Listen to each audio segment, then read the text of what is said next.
Hi everybody, welcome to Alex Pryrodny Plays Live series, Brazil. As usual, as we're starting, please let me know if you have any issues with hearing me, if the sound is good. I don't know if you saw this, but this was pretty funny. My piano just moved as I was finishing the piece. So that was unexpected. I hope my piano doesn't run away. But it's great to have all of you here. I see a few comments. Nina, thank you for joining us. Well, I love this style of music too, and as we will kind of discuss, Brazilian music encompasses various styles. So it's it's a big country and with big history, really vibrant musical tradition all the way to this day. So it's really really interesting to explore. Hi Claire, hi Tom, hi Janice. Welcome everybody. So I started with a piece by Antonio Carlos Jobim. This is a bossa nova of his called Wave. And when people think about Brazilian music, I think bossa nova is the first thing that comes to mind. And certainly Antonio Carlos Jobim is the preeminent master of that genre. So I'm going to talk a little bit more about him later in the program. But I wanted to start kind of going to the roots of this. So in the early 20th century, the bossa nova was not yet invented. It came in the mid 20th century, and the dominant forms of popular music were something called the machixe and the choro. So those types of music, they combine some influence from Europe as well as some African influences. So Brazil had similar history to the United States. They had slavery. They brought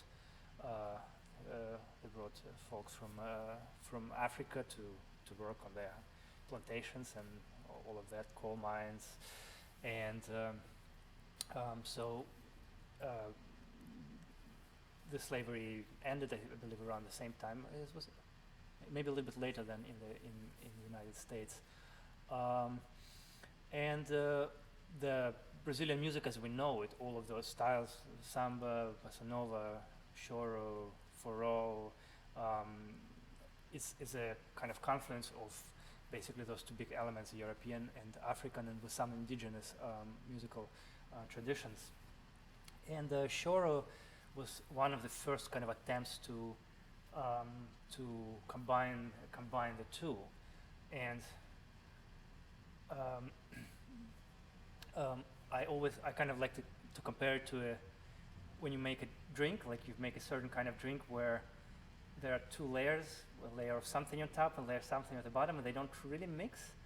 It's kind of supposed to not completely mix. So I think choro is kind of like this. You can feel the rhythms, the African rhythms there a little bit, and the European harmonies a little bit, but they don't really combine into something as organically as I think samba and bossa nova do, which came later. So it was a continuous process, and this was like I said, one of the first attempts to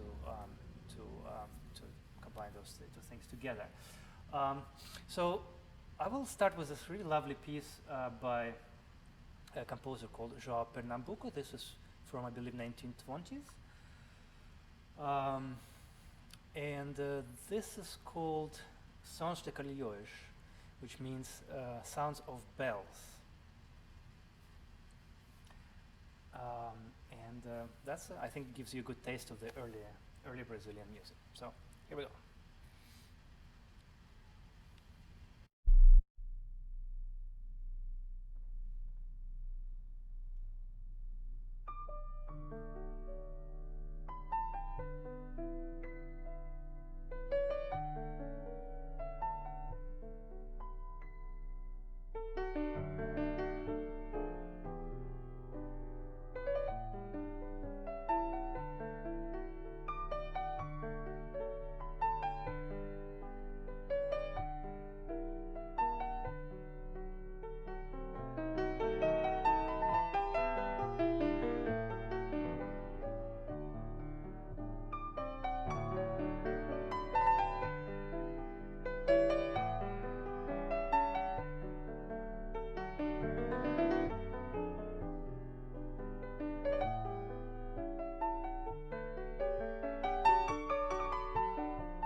Okay, thank you for listening. That was Sounds of Bells, Songe de Carilleues.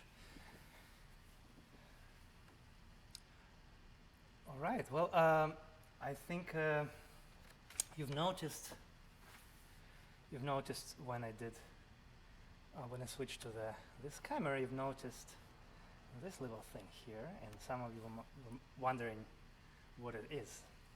So, the great Russian playwright Anton Pavlovich Chekhov used to say that if in a play, if there is a gun on the wall in the first act, then in the third act it must shoot. So if there is a musical instrument visible in the frame somewhere, then at some point it must sound, and I think that maybe the time is now. So this is called the melodica. It's a lovely little instrument. It looks like a toy, but it's a real instrument, even though it's made out of plastic.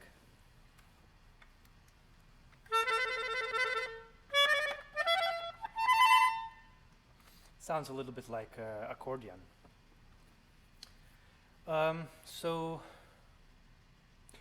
I will play another early piece.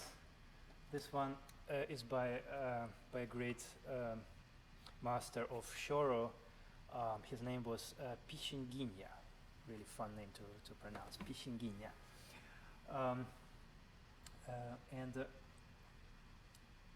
Yeah, I play quite a few of his pieces. Today I chose something called a zero, which means 1-0. Why is it called 1-0? Well, I think it has something to do with soccer, which I heard is kind of a big deal in Brazil. And my guess is that it kind of describes a happy feeling when your team scores a goal. That's just kind of my guess. So here we go. Let me see. Let me just arrange my sheet music a little bit.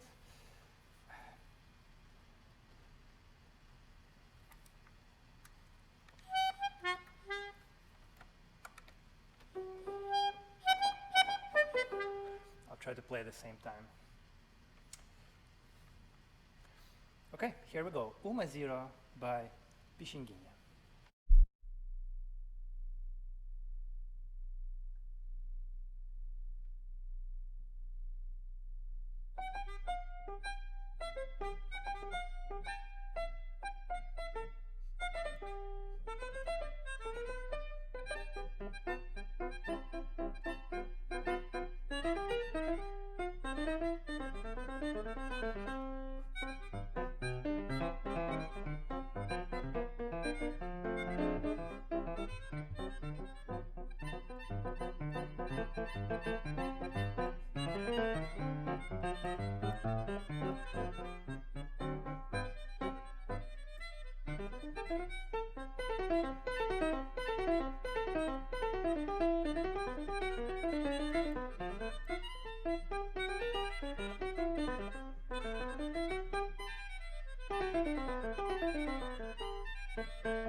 Okay, that was Uma Zero by Pichinguinha.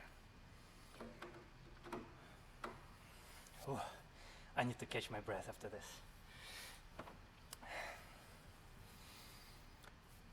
Thank you all for listening. All right. Claire says this amazing skill to play two instruments at the same time.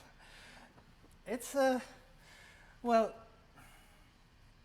yes and no. I mean, it's actually not too different from playing with two hands on the piano. I would think it's just one hand has to go up and down instead of left to right. But breathing, that's a new element, yes, and that's as a pianist is something that's, like I said, I need to catch my breath after playing, especially a really fast piece like this. So that was fun.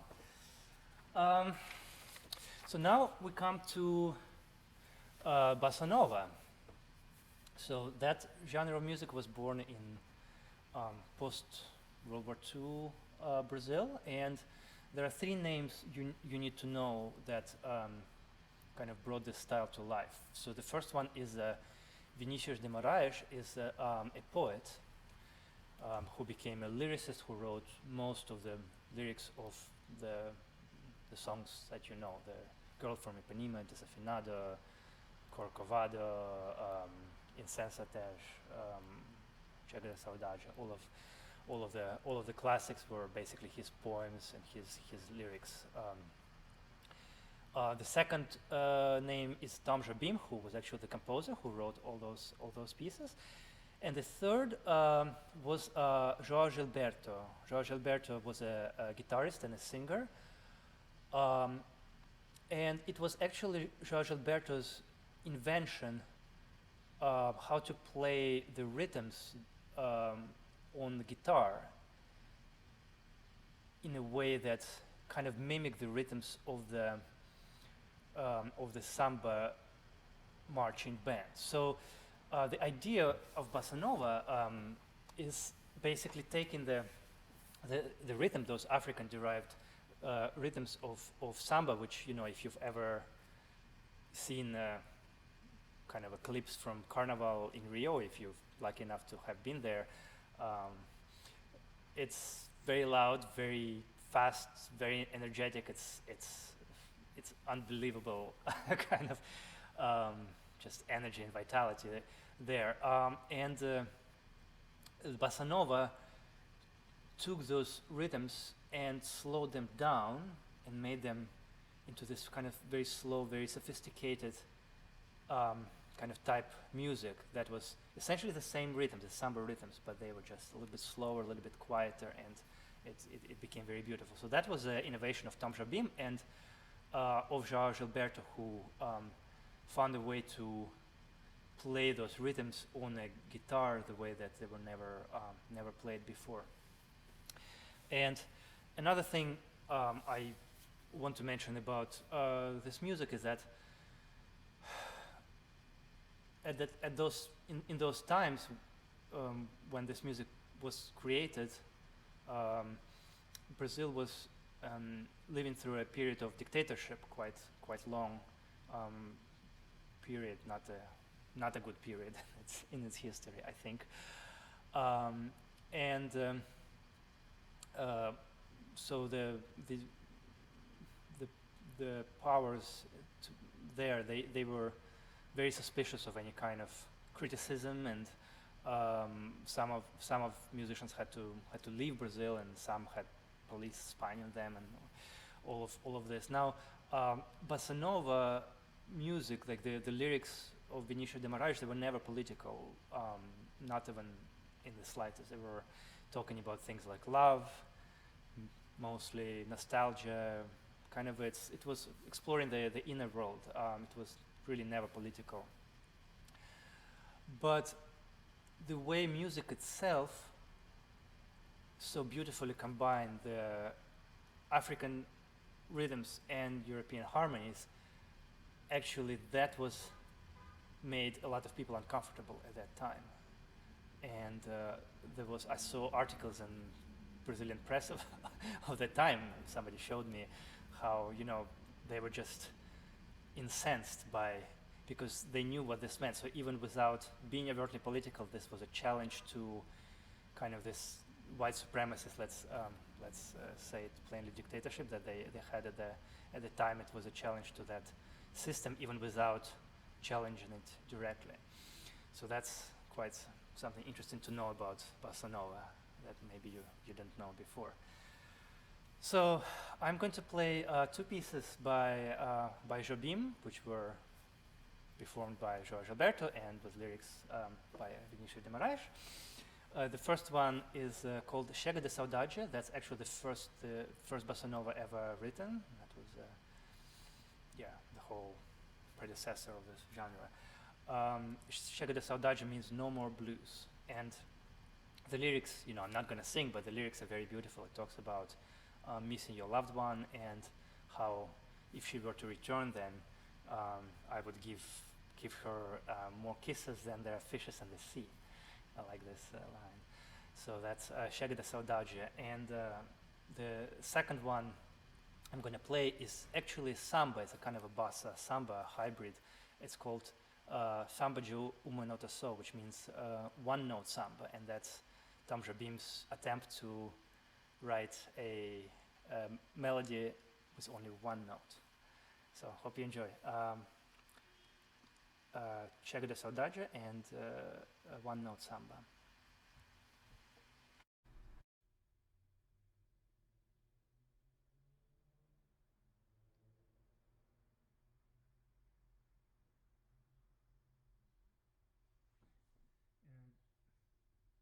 Give me a second. I'll just adjust this a little bit.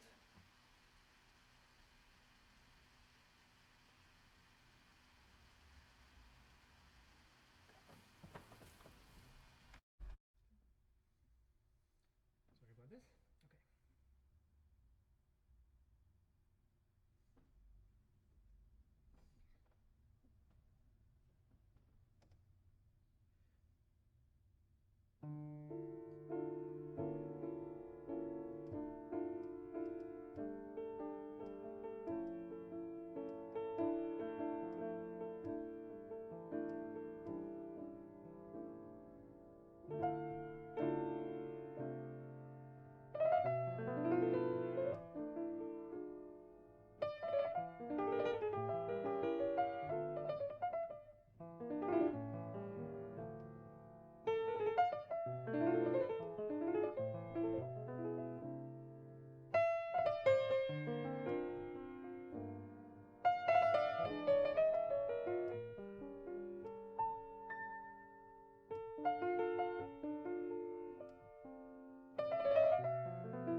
All right.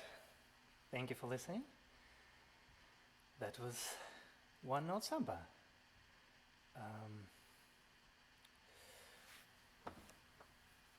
And before that, I played Chega da Saudade, both by the great combo of Tom Jobim, Jorge Alberto, and Vinicius de Moraes. Thank you all for your comments. Elizabeth says, this is the highlight of my day. I hope so, but I hope you have a wonderful rest of your day and have many highlights. And same for all of you. The weather is, I think, quite nice. After the concert is over, I think I'll go outside and enjoy some walk around the neighborhood before I head home. Also, I want to say that please do email me your suggestions from time to time. I will be asking. I have a new email address, music@stjohnshuntington.org, where you can make requests when I'm usually I ask requests for every concert. So don't be shy. You can email me. Also, please do join that Facebook group, music ministry, St. John's Music Ministry. It's a really nice way to stay in touch, and I will be posting videos from this concert as well as kind of a shortened videos for those who don't have time to listen to the whole concert. You will have kind of a little summary. So there's going to be a lot of interesting stuff there. So please join Music Ministry Facebook group. And finally, this is our donation link. So I don't know if you can click on this actually, but if not, maybe you can try to type it in, or you can also text your donation to the number 73256, and this goes to a variety of charities that we work with. Oops, I need to make it bigger, sorry. There we go. It goes to a variety of charities connected to both COVID-19 relief and social justice ministries. So your donations are much appreciated. All right, I have just a couple of more I prepared for you. So now we started in the early 20th century. We went through the mid-century, or 1960s. That's when the bossa nova was kind of at its peak. Now we go to different era and also different region of Brazil. So Brazil, of course, is a huge country, and there are there's a lot of regional variety. And so we go to kind of northeast, and which has its own musical culture, different kind of rhythms, even more syncopated than the ones from Rio, which bossa nova and samba are based on. And so I want to finish with two modern living composers. One is the great Milton Nascimento. He's a songwriter from Minas Gerais, Brazil, and he's kind of he came on the scene after Jobim and Jorge Gilberto, after all these guys, I think 70s, late 70s, 80s. And unlike them, he was much more overtly political. His songs talk about environmental issues and social justice issues and all kinds of personal issues that he wanted to talk about, and really, really interesting songwriter. So I'm going to play. I should probably switch. To this one. Yeah. Okay. So I'm going to play something by Milton Nascimento called Vera Cruz, and I'm going to finish with a song by the great Egberto Gismonti, also a product of northeast of Brazil, and his piece is called Loro, which means parrot. And so there we go, Milton Nascimento and Egberto Gismonti.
Okay, that was Laura by the great Egberto Gismonti, and before that, Veracruz by equally great Milton Nascimento.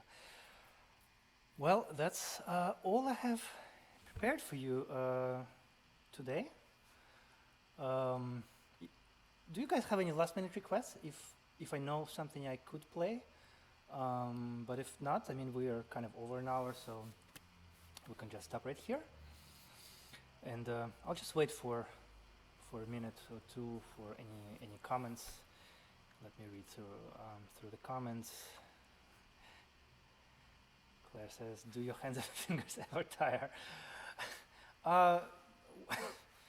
Well, yeah. Not really. Not. I would need to play for a really long time for them to get tired because I try to keep my my hands relaxed while I play. Yeah, and Sue says I must be exhausted. Right. Yeah. I feel fine. It's really great to share this music with you. I love this music so much, so it's good to finally do a Brazilian concert. Yeah, and thank you, Brian. Thank you for this. Thank you, Velma. Thank you, guys. Thank you, Anina. Okay. Yeah. Nice.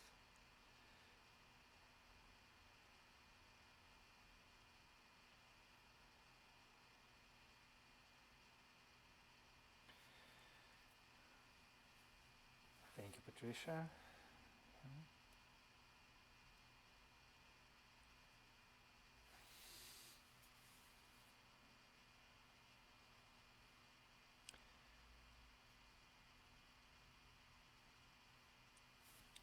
Really happy that you are, all these people who kind of join in regularly, especially the regulars. Maybe I should have some kind of, one of those punch cards where you get a free cup of coffee or something after a certain number of times. I really love the people who come every week. I really appreciate your coming back for more, and I always try to keep to give you something new and interesting. So stay tuned for next week.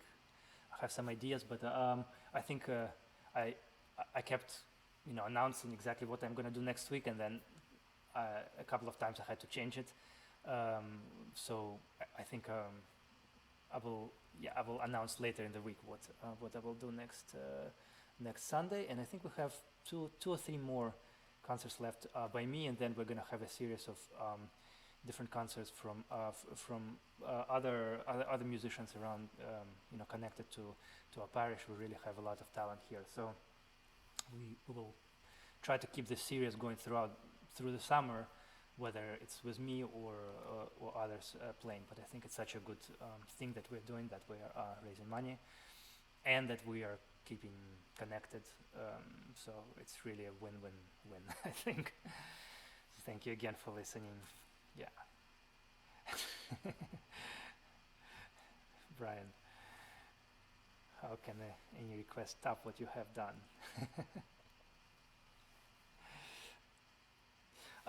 You know what? I'll play Girl from Ipanema. Why not?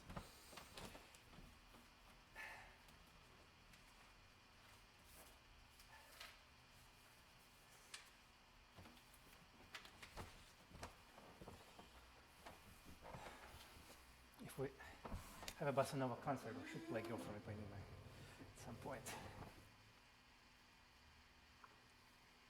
Okay, and that's going to be the last one for sure.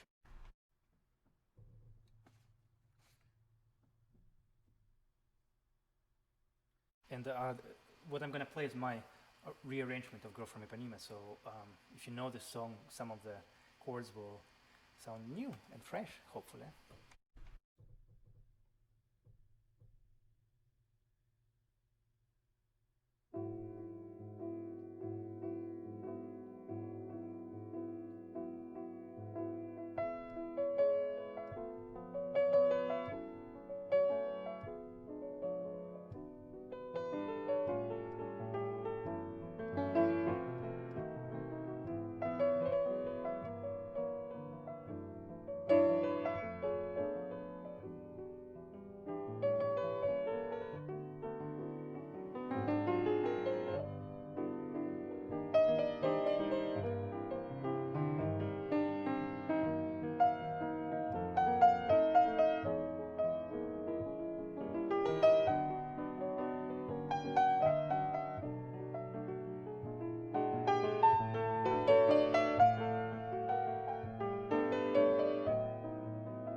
All right.